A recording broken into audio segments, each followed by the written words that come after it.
গ্রামে এত মজা করছি, এত মাস্তি করছি, কিন্তু কিভাবে কি হয়ে গেল বুঝলাম না। এত অসুস্থ কিভাবে হয়ে গেলাম। Please like, hello everyone, this is Fatema, welcome Fatema blogs. তা আমরা সকাল সকাল উঠে রেডি টেডি হয়ে একটু আমার শ্বশুরবাড়ি এলাকাতে, এটা হলো ব্যানে করে, এটা আমাদের গ্রামের ভাষায় ব্যান বলে। সো ব্যানে করে আমরা চলে গেলাম বাজারে।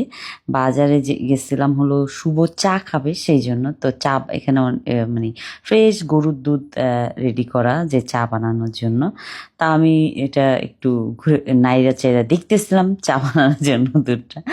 তারপর হলো চা বানিয়ে হলো শুভকে চা দিলাম, দেওয়ার পরে সে চা খেয়ে বললো যে না, চাটা অনেক ভালো হয়েছে, করা হয়েছে। আর যেহেতু ওর আম্মা সিলেটি, সো সিলেটি মানুষজন একটু কড়া চাই খায়, ছোটবেলার থেকে ওরা এভাবেই খায়, ইউজ টু। এখানে হলো একটা আপুর সাথে দেখা হয়ে গেল। সে অনেক কিউট, আমাদের ভিডিও দেখে আমাদেরকে অনেক অনেক আদর করলো, অনেক অনেক কথা বললাম, করার পরে বাড়িতে চলে আসলাম। এসে হলো আমরা এই যে রেডি হয়ে যাচ্ছি, আমরা এখন ঢাকার উদ্দেশ্যে রওনা দেব। সো সব আত্মীয় স্বজন থেকে আমরা এখন বাই বলতেছি, বাই বলে হলো আমরা এই যে গাড়িতে উঠে যাচ্ছি, আমরা এখন ঢাকার দিকে রওনা দেব। ততক্ষণও আমার শরীরটা খুবই ভালো ছিল। সো আমরা যখন ঢাকায় আসলাম, আসার পরে হলো সায়ানজারাকে রেখে গিয়েছিলাম, কারণ হলো সায়ানজারাকে নিয়ে মুভ করা অনেক ডিফিকাল্ট ছিল, আর হলো অনেক বেশি গরম। সো সেই জন্য সায়ানজারাকে বাসায় রেখে গেছি। আইসা দেখি সায়ানজারারও ঠান্ডা লেগে গেছে, প্লাস হলো আমার হঠাৎ করে আমার অনেক বেশি পেট ব্যথা করছে। তারপর হলো আমি হসপিটালে চলে গেলাম ইমার্জেন্সিতে, যে হলো ডাক্তার দেখাইলাম।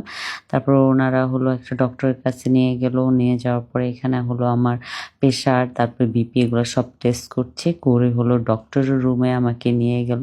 তারপর ডক্টর আঙ্কেল, যাকে আমি সব সময় দেখাই, সো ভদ্রলোক দেখেই বুঝে গেছে যে আমার অনেক বেশি স্ট্রেসের কারণে আমার হলো মাসল পুল হয়েছে। সো উনি আমাকে অনেক মেডিসিন দিল, মেডিসিন নিয়ে বাসায় আসলাম।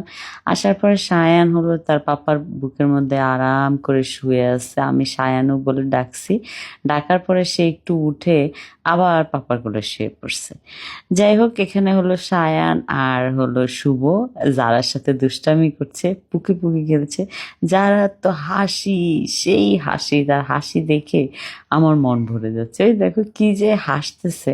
তারপর হলো শুভ মোবাইল দেখতেছে, তারা দুইজনও বসে বসে পাপার সাথে বসে বসে মোবাইল দেখছে। সো এভাবেই আমার দিনটা কেটে গেল। আর সবাই প্লিজ আমার জন্য একটু দোয়া করবেন। Thank you so much for watching my video.